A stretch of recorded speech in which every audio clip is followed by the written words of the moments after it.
Capítulo 15. A mente de Cristo. Pois quem conheceu a mente do Senhor, que o possa instruir? Nós, porém, temos a mente de Cristo e guardamos os pensamentos do seu coração. 1 Coríntios 2, versículo 16. Creio que agora você já tomou a firme decisão de escolher os pensamentos corretos. Então, vamos examinar os tipos de pensamentos que seriam considerados corretos de acordo com o Senhor. Há certamente muitos tipos de pensamentos que seriam considerados impensáveis a Jesus quando ele estava na terra. Se quisermos seguir seus passos, então precisamos começar a pensar como ele pensava. Nesse instante, você deve estar pensando: isso é impossível, Joyce. Jesus era perfeito. Eu posso ser capaz de melhorar minha forma de pensar, mas jamais serei capaz de pensar como ele pensava? Bem, a Bíblia nos diz que temos a mente de Cristo, e um novo coração e um novo espírito. Um novo coração e um novo espírito. Dar-vos-ei coração novo, e porei dentro de vós espírito novo. Tirarei de vós o coração de pedra, e vos darei coração de carne. Porei dentro de vós o meu espírito, e farei que andeis nos meus estatutos. Guardeis os meus juízos e os observeis. Ezequiel 36, versículos 26 e 27. Como cristãos, temos uma nova natureza, que é, na verdade, a natureza de Deus depositada em nós no novo nascimento.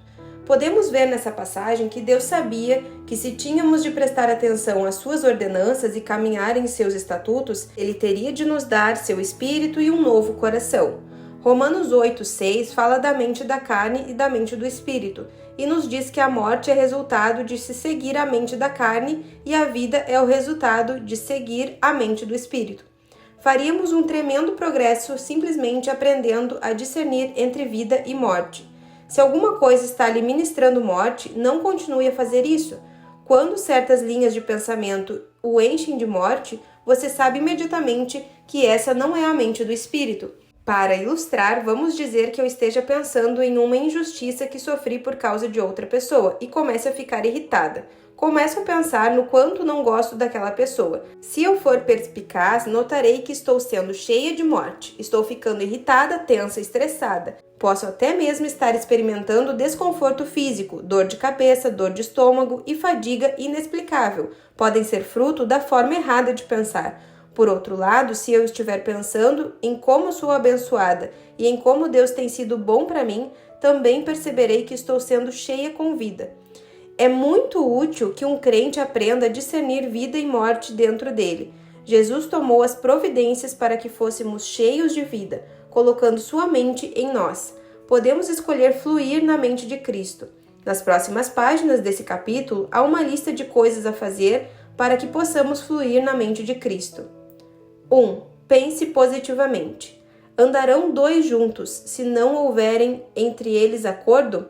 Amós 3, versículo 3. Se uma pessoa está pensando de acordo com a mente de Cristo, como serão seus pensamentos? Serão positivos, com certeza. Em um capítulo anterior, já discutimos a absoluta necessidade de pensar positivamente. Talvez a essa altura você queira voltar ao capítulo 5 para refrescar sua memória a respeito da importância de ser positivo. Acabei de voltar e lê-lo e fui abençoada, embora eu mesma o tenha escrito. Jamais se dirá o suficiente a respeito do poder de ser positivo. Deus é positivo, e se quisermos fluir com Ele, devemos sintonizar na mesma frequência e começar a pensar positivamente. Não estou falando de exercitar o controle da mente, mas simplesmente de ser uma pessoa positiva em todos os aspectos. Tenha perspectiva e atitude positiva. Mantenha pensamentos e expectativas positivos. Participe de conversas positivas. Jesus certamente mostrava perspectiva e atitude positiva.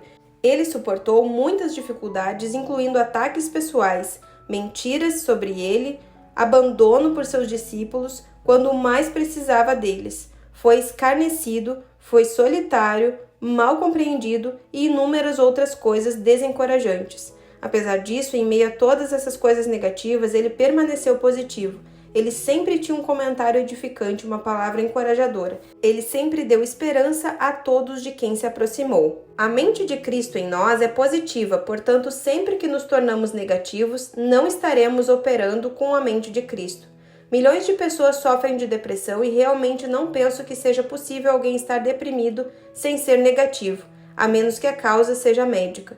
Mesmo nesse caso, ser negativo apenas aumentará o problema e os sintomas. De acordo com o Salmo 3, versículo 3, Deus é a nossa glória e aquele que levanta a nossa cabeça. Ele quer erguer tudo, nossas esperanças, nossa atitude, nosso humor, nossa cabeça, nossas mãos e nosso coração, nossa vida inteira. Ele é o nosso levantador divino.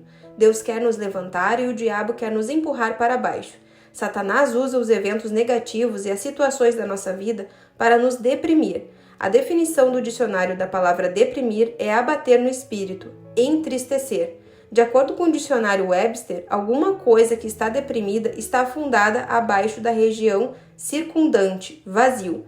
Deprimir significa afundar, empurrar para baixo ou manter abaixo do nível do solo. Regularmente temos oportunidade de pensar negativamente, mas nossos pensamentos apenas nos afundarão ainda mais. Ser negativo não resolve nossos problemas, apenas se soma a eles. Supere a depressão. O Salmo 143, de 3 a 10, dá uma descrição de depressão e de como superá-la. Vamos examinar essa passagem em detalhe para ver os passos que podemos dar para superar esse ataque do inimigo. Identifique a natureza e a causa do problema. Pois o inimigo me tem perseguido a alma, tem arrojado por terra a minha vida, tem me feito habitar na escuridão, como aqueles que morreram há muito. Salmo 143, versículo 3. Habitar na escuridão, como aqueles que morreram há muito, certamente me soa como uma descrição de alguém que está deprimido. Observem que a origem dessa depressão, desse ataque à alma, é Satanás. Reconheça que a depressão rouba a vida e a luz.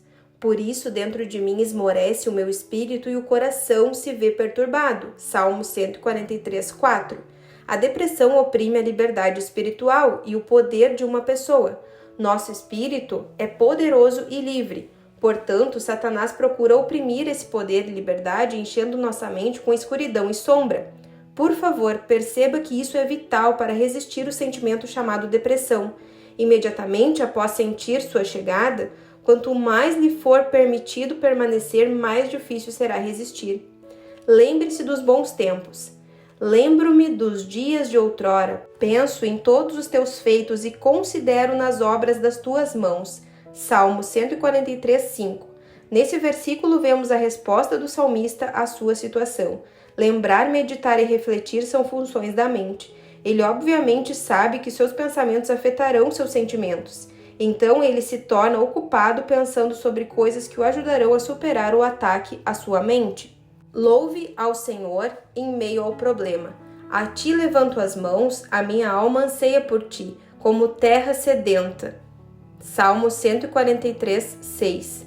O salmista conhece a importância do louvor, ele ergue as mãos em adoração, ele declara qual é verdadeiramente sua necessidade.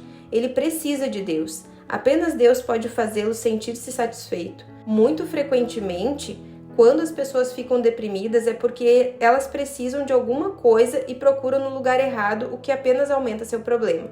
Em Jeremias 2, versículo 13, o Senhor disse: Porque 2 males cometeu o meu povo. A mim me deixaram o manancial de águas vivas e cavaram cisternas rotas, que não retêm as águas.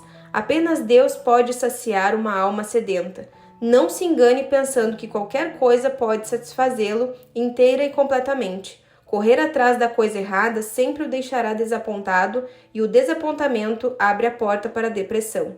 Peça a ajuda de Deus. Apressa-te, Senhor, em responder-me. O espírito me desfalece. Não me esconda a tua face, para que eu não me torne como os que se baixam à cova. Salmo 143, 7. O salmista clama por ajuda. Ele está basicamente dizendo: apressa-te, Senhor, porque eu não vou ser capaz de aguentar muito mais tempo sem ti. Ouça o Senhor. Fazei-me ouvir pela manhã da tua graça, pois em ti confio. Mostra-me o caminho por onde devo andar, porque a ti eleva minha alma. Salmo 143, 8. O salmista sabe que ele precisa ouvir ao Senhor. Ele precisa ser assegurado do amor e bondade de Deus. Ele precisa da atenção e da direção de Deus. Ore por livramento. Livra-me, Senhor, dos meus inimigos, pois em ti é que me refugio. Salmo 143, 9. Mais uma vez o salmista está declarando que apenas Deus pode ajudá-lo. Por favor, observe que ao longo desse discurso ele está mantendo sua mente em Deus, não no problema. Busque sabedoria, conhecimento e liderança de Deus. Ensina-me a fazer a tua vontade, pois tu és o meu Deus. Guia-me o teu bom espírito por terreno plano. Salmo 143, 10. Talvez o salmista esteja indicando que ele havia saído da vontade de Deus e, portanto, tenha aberto a porta para ataque à sua alma. Ele quer estar na vontade de Deus porque ele agora percebe que esse é o único lugar seguro para estar. Então ele pede a Deus que o ajude a se manter firme. Creio que essa frase, guia-me por terreno plano, refere-se às suas emoções vacilantes. Ele quer estar inabalável, não em altos e baixos.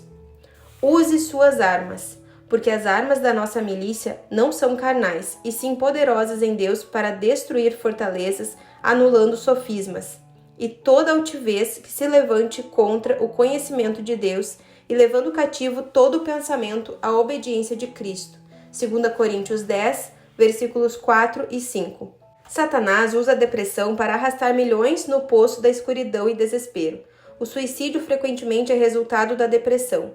Uma pessoa suicida é geralmente alguém que se tornou tão negativa que não vê absolutamente nenhuma esperança para o futuro. Lembre-se, sentimentos negativos vêm de pensamentos negativos. A mente é o campo de batalha, o lugar onde a batalha é ganha ou perdida. Escolha hoje ser positivo, lançando fora cada imaginação negativa e trazendo seus pensamentos à obediência de Jesus Cristo. 2 Coríntios 10, versículo 5. Tenha a mente de Deus. Tu, Senhor, conservarás em perfeita paz aquele cujo propósito é firme, porque ele confia em ti. Isaías 26, versículo 3. Jesus tinha comunhão contínua com seu Pai Celestial. É impossível ter comunhão completa com qualquer pessoa sem ter a mente nela. Se meu marido e eu estamos no carro juntos e ele está conversando comigo, mas eu tenho a minha mente em alguma outra coisa, na verdade não estamos tendo comunhão porque não estou lhe dando minha inteira atenção. Portanto, creio que podemos dizer com segurança que os pensamentos de uma pessoa que funciona na mente de Cristo estariam em Deus e em toda a sua obra poderosa. Medite em Deus e nas suas obras. Como de banha e de gordura farta-se a minha alma, e com júbilo nos lábios a minha boca te louva. No meu leito, quando de ti me recordo, e em ti medito durante a vigília da noite. Salmo 63, versículos 5 e 6. Considero também nas tuas obras todas e cogito dos teus prodígios. Salmo 72, 12. Meditarei nos teus preceitos e as tuas veredas terei respeito. Salmo 119, 15. Lembro-me dos dias de outrora, penso em todos os teus feitos e considero nas obras das tuas mãos. Salmo 143, 5. O salmista Davi falava frequentemente sobre meditar em Deus, sua bondade, suas obras e caminhos. É tremendamente edificante pensar na bondade de Deus e em todas as maravilhosas obras de suas mãos. Gosto muito de assistir a programas de televisão sobre a natureza, os animais, a vida nos oceanos, porque eles retratam a tremenda grandeza de Deus, sua infinita criatividade e como Ele está mantendo todas as coisas pela força do seu poder. Hebreus 1, versículo 3. Meditar em Deus e nos seus caminhos e obras terá de se tornar uma parte regular dos seus pensamentos se você quer experimentar vitória.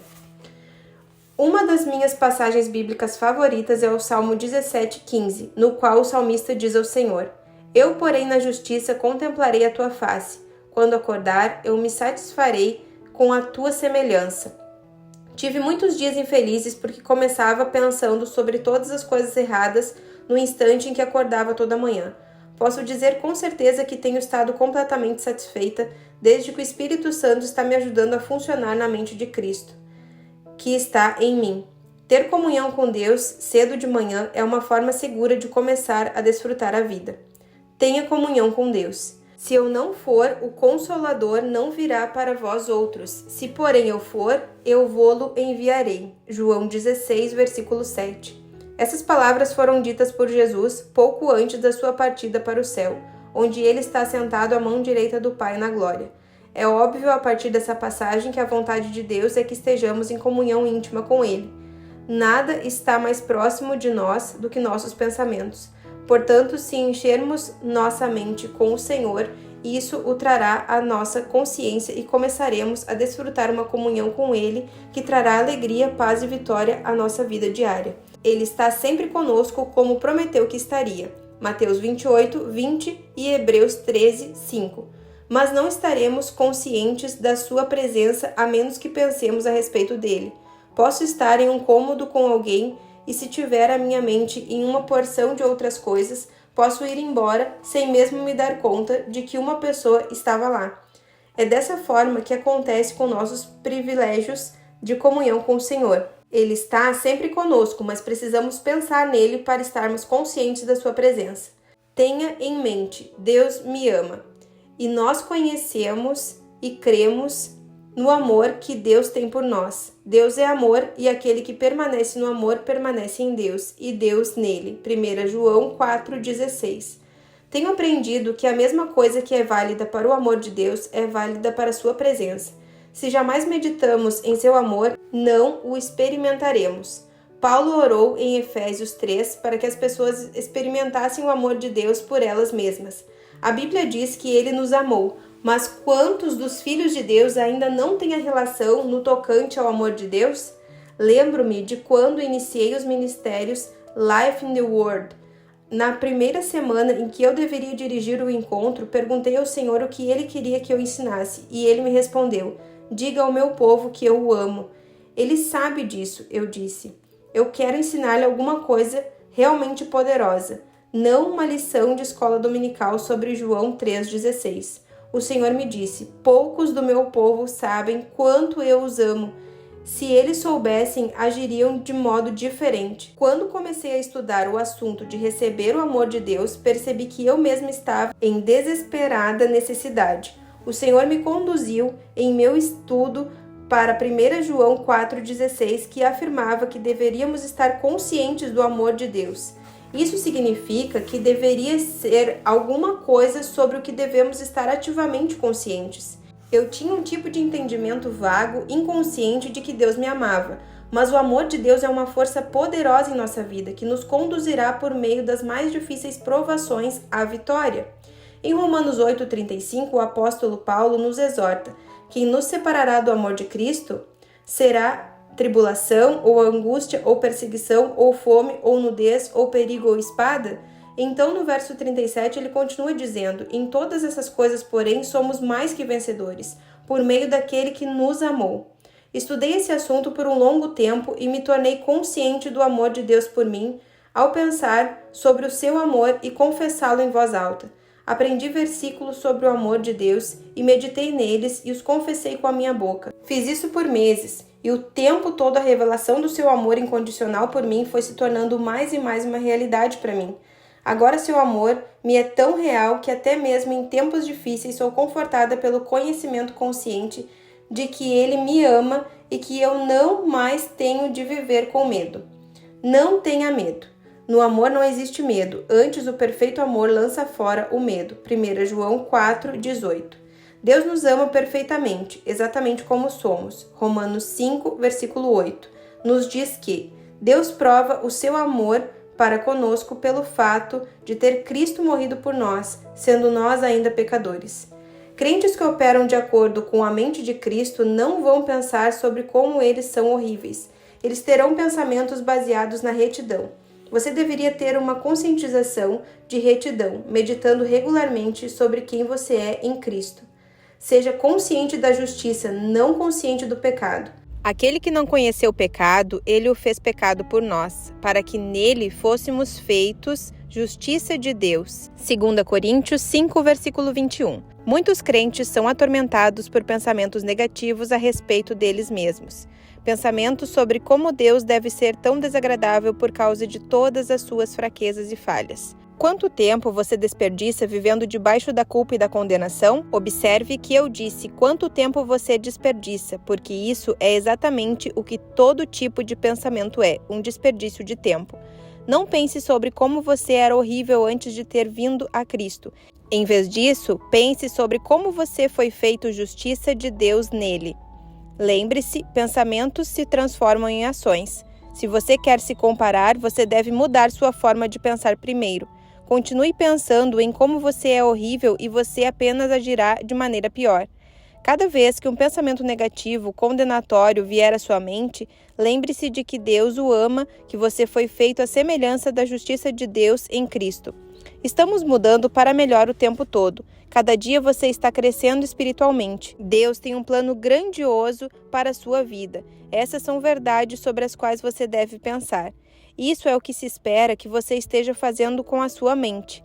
Pense deliberadamente de acordo com a palavra de Deus. Não pense em apenas qualquer coisa que caia em sua cabeça, recebendo isso como seu próprio pensamento. Repreenda o diabo e comece a ir adiante pensando pensamentos certos.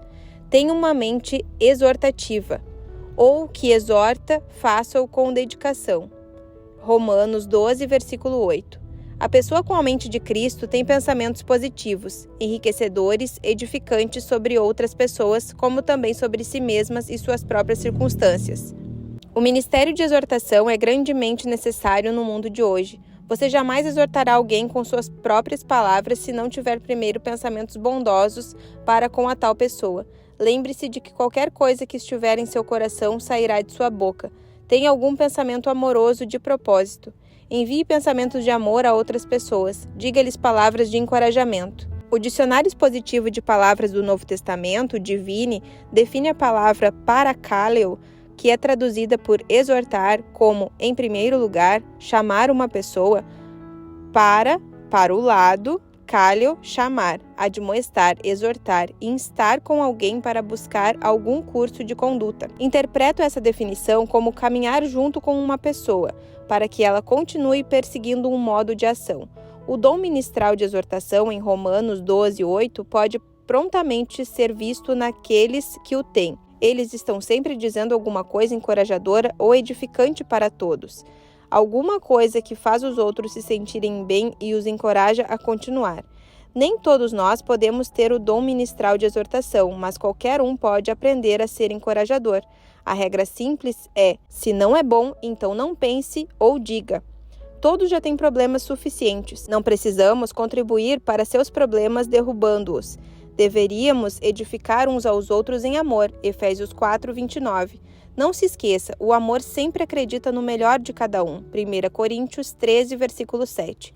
Quando você começar a ter pensamentos amorosos sobre as pessoas, você as encontrará comportando-se de forma mais amorosa. Pensamentos e palavras são recipientes ou armas para carregar poder criativo ou destrutivo. Eles podem ser usados contra Satanás e suas obras, ou eles podem, na verdade, ajudá-lo em seus planos de destruição.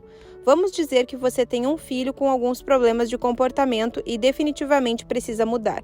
Você ora por ele e pede a Deus que trabalhe na vida dele, fazendo o que quer que seja necessário. Agora, o que você faz com seus pensamentos e palavras no que diz respeito a essa criança durante o período de espera? Muitas pessoas jamais veem a resposta às suas orações porque elas anulam o que pediram com seus pensamentos e palavras antes mesmo que Deus tenha tido uma chance de trabalhar por elas. Nós não estamos andando na palavra se nossos pensamentos são opostos ao que ela diz. Nós não estamos andando na palavra se não estamos pensando na palavra. Quando você ora por alguém, alinhe seus pensamentos e palavras com o que você orou e começará a ver o avanço. Não estou sugerindo que você perca o equilíbrio. Se o seu filho tem um problema de comportamento na escola e um amigo lhe pergunta como ele está se saindo, o que você deveria fazer se, na verdade, nenhuma modificação aconteceu, você pode dizer: bem, ainda não vimos um avanço, mas creio que Deus está trabalhando e que essa criança é uma fonte de influência para o Senhor. Nós a veremos mudar de glória em glória, pouco a pouco, um dia de cada vez. Desenvolva uma mente agradecida. Entrai por suas portas com ações de graça, e nos seus átrios com hinos de louvor. Rendei-lhe graças e bendizei-lhe o nome. Salmo 100, versículo 4. Uma pessoa fluindo na mente de Cristo encontrará seus pensamentos cheios de louvor e ações de graça. Muitas portas são abertas ao inimigo por meio da queixa. Algumas pessoas são fisicamente doentes e têm uma vida fraca e sem poder por causa dessa doença chamada queixa, que ataca os pensamentos e as conversas das pessoas. Uma vida poderosa não pode ser vivida sem ações de graças. A Bíblia nos instrui repetidamente no princípio da ação de graça. Queixar-se em pensamento ou palavra é um princípio de morte, mas ser agradecido e mostrar isso é um princípio de vida. Se uma pessoa não tem um coração agradecido, a ação de graça não sairá de sua boca. Quando formos agradecidos, diremos que somos. Seja agradecido em todos os momentos. Por meio de Jesus, pois, ofereçamos a Deus sempre sacrifício de louvor, que é o fruto de lábios que confessam o seu nome. Hebreus 13, versículo 15. Quando oferecemos ações de graças, a todo momento, em cada situação, em todas as coisas, e assim fazemos, entramos na vida vitoriosa, na qual o diabo não pode nos controlar. Como ele pode nos controlar se formos alegres e agradecidos, independentemente de como as nossas circunstâncias estão? Certamente, esse tipo de estilo de vida algumas vezes requer sacrifício de louvor e ações de graça. Mas prefiro sacrificar minhas ações de graça a Deus do que sacrificar minha alegria a Satanás. Aprendi que se me torno resmungona e me recuso a agradecer, então acabarei abrindo mão da minha alegria. Em outras palavras, perderei a alegria para o espírito de queixa. No Salmo 34, versículo 1, o salmista diz: bendirei o Senhor em todo o tempo, o seu louvor estará sempre nos meus lábios. Como podemos ser uma bênção para o Senhor? Deixando seu louvor estar continuamente em nossos pensamentos e em nossos lábios. Seja uma pessoa agradecida, cheia de gratidão, não apenas em relação a Deus, mas também em relação às pessoas. Quando alguém faz uma coisa boa para você, deixe-o saber que você apreciou a atitude dele. Mostre apreciação em sua família, entre os vários membros. Muito frequentemente tomamos como de direito as coisas com as quais Deus tem nos abençoado. Uma forma certa de perder alguma coisa é não apreciá-la. Prezo pelo meu marido. Nós estamos casados por um longo tempo, mas ainda digo que o prezo. Ele é um homem muito paciente de muitas formas e tem muitas obras boas e qualidades. Sei que deixar que as pessoas saibam que nós os apreciamos, mesmo mencionando especificamente certas coisas pelas quais somos agradecidos, ajuda a construir e a manter bons relacionamentos. Trabalho com muitas pessoas e ainda continuo a me surpreender como algumas delas são tão agradecidas por cada pequena coisa que é feita por elas, enquanto outras nunca estão satisfeitas, a despeito do quanto é feito por elas. Creio que o orgulho tem alguma coisa a ver com esse problema. Algumas pessoas são tão cheias de si próprias que não importam quanto os outros fazem por elas. Pensam que merecem não apenas aquilo, mas muito mais. Elas raramente expressam apreciação. Expressar apreciação é bom não apenas para outra pessoa, mas é bom para nós, porque libera a alegria em nós. Medite diariamente em todas as coisas pelas quais você deve ser agradecido. Relate-as detalhadamente ao Senhor em oração, e à medida que fizer isso, você descobrirá seu coração se enchendo de vida e de luz. Sempre agradeça por tudo.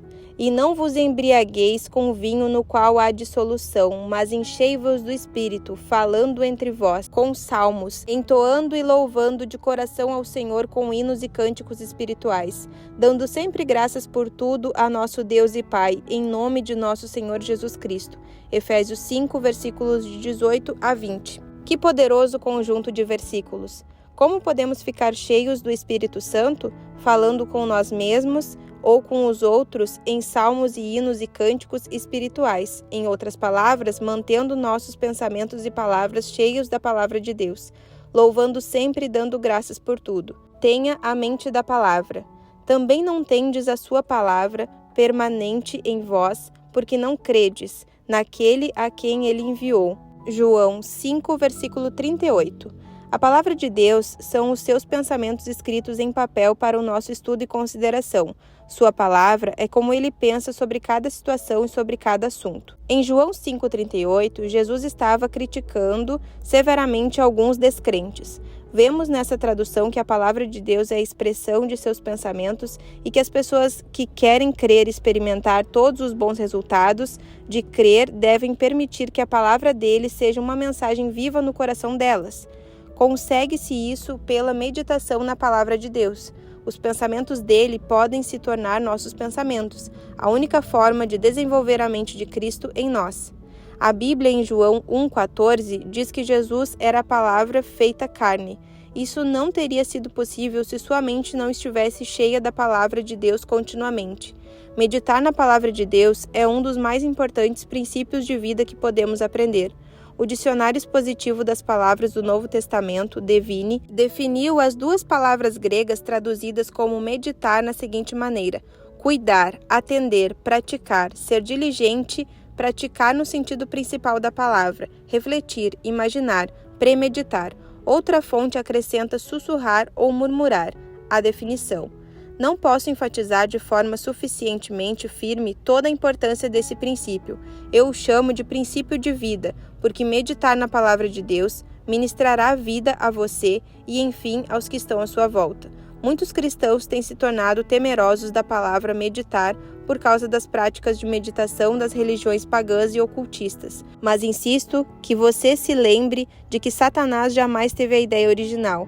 Ele toma o que pertence ao reino da luz e o desvirtua para o reino da escuridão. Devemos ser suficientemente sábios para perceber que se a meditação produz tal poder para o lado do mal, ela também produzirá poder para a causa do bem. O princípio da meditação vem diretamente da palavra de Deus. Vamos verificar o que a Bíblia tem a dizer sobre ele. Medite e prospere. Não cesses de falar deste livro da lei. Antes, medita nele de dia e de noite, para que tenhas cuidado de fazer tudo segundo quanto nele está escrito. Então farás prosperar o teu caminho e serás bem-sucedido. Josué 1, versículo 8. Nesse versículo, o Senhor está nos dizendo claramente que jamais colocaremos sua palavra em prática fisicamente, se não a praticarmos primeiro mentalmente. O Salmo 1, versículos 2 e 3, fala sobre o homem devoto e diz: Antes o seu prazer está na lei do Senhor, e na sua lei medita de dia e de noite. Ele é como árvore plantada junto à corrente de águas, que no devido tempo dá o seu fruto e cuja folhagem não murcha, e tudo quanto ele faz será bem-sucedido. Medite e seja curado. Filho meu, atenta para as minhas palavras, aos meus ensinamentos inclina os ouvidos. Não os deixeis apartar-se dos teus olhos. Guarda-os no mais íntimo do teu coração, porque são vida para quem os acha e saúde para o seu corpo. Provérbios 4, versículos 20 e 22. Lembrando-se de que uma das definições para a palavra meditar é atender, observe essa passagem nas Escrituras que diz que as palavras do Senhor são fonte de saúde e cura para a carne.